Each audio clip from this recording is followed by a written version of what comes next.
yards, corrals, and cattle camps, his reputation grew, famed amongst those saddle tramps, a bronc-bustin' buckaroo. There were no logos on his shirt, was faded blue and ripped, stained with stuff, well, we'll just call dirt. Fake pearl snaps all chipped. 6 figures was Bill's annual wage.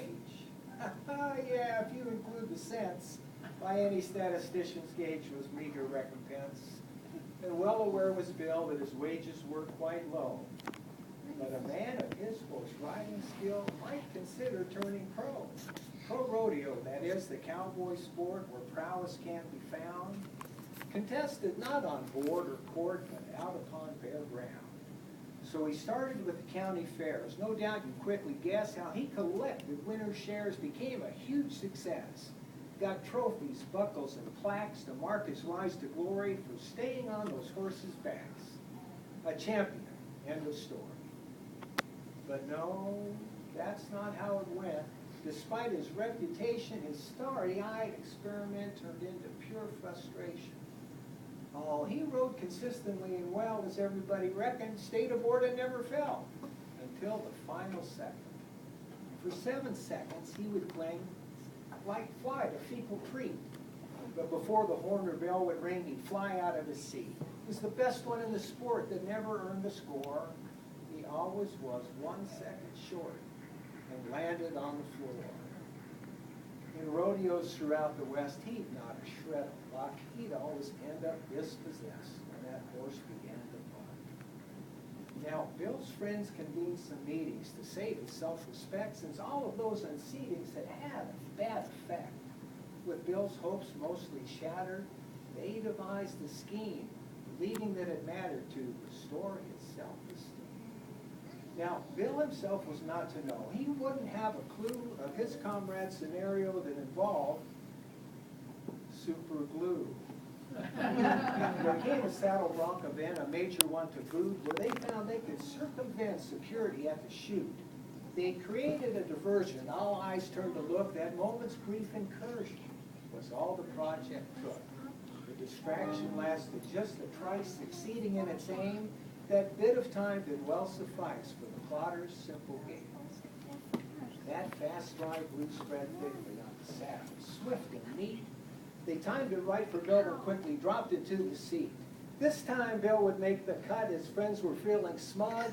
With saddle bonded to his butt, he'd ride that outlaw flood. Now the horse he drew was the top one, and rankings all around. It put every rodeo big gun soundly on the ground.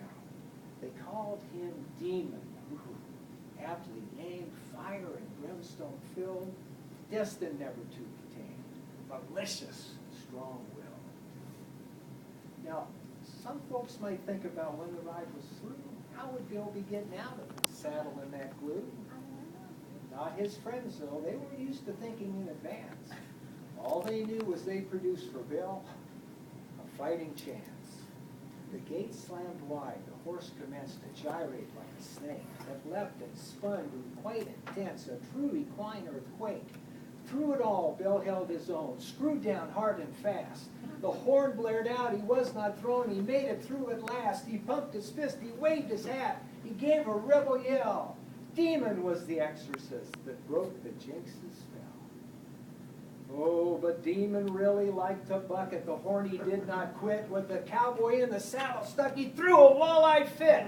The crowd rose up, began to count. The seconds now past 20.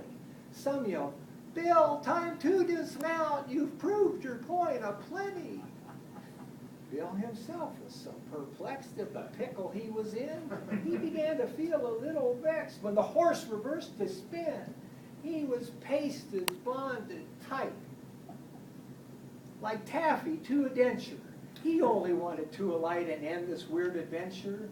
The bronc was now plumb frantic to win at any cost. With one ultimate gigantic leap, Bill was finally tossed. He sailed high into the air. Totally took flight. The crowd is yet not quite aware. Look, Bill's jeans are still glued tight. His empty boots fell to the dirt. The denim leggings flopped.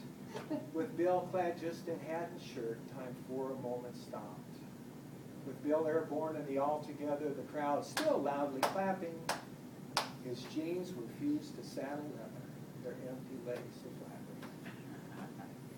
In many a mind's a stark portrait just cannot be erased, an image one can't expurgate, although in doubtful taste. Yes, the picture lingers in your mind as plain as truth lay bare. But because they sometimes tend to bind, Bill wore no underwear. And there was Bill, his thin legs splayed, his shirt up to his chin, his private self for all displayed, clad mostly just in skin. At the soaring apex of that glide, he gained eternal fame. He'd shown the world his other side and made himself a name. He earned the moniker Buckskin, because buck naked seemed too coarse. From the time he finally notched that win on a bucking rodeo horse. Awesome.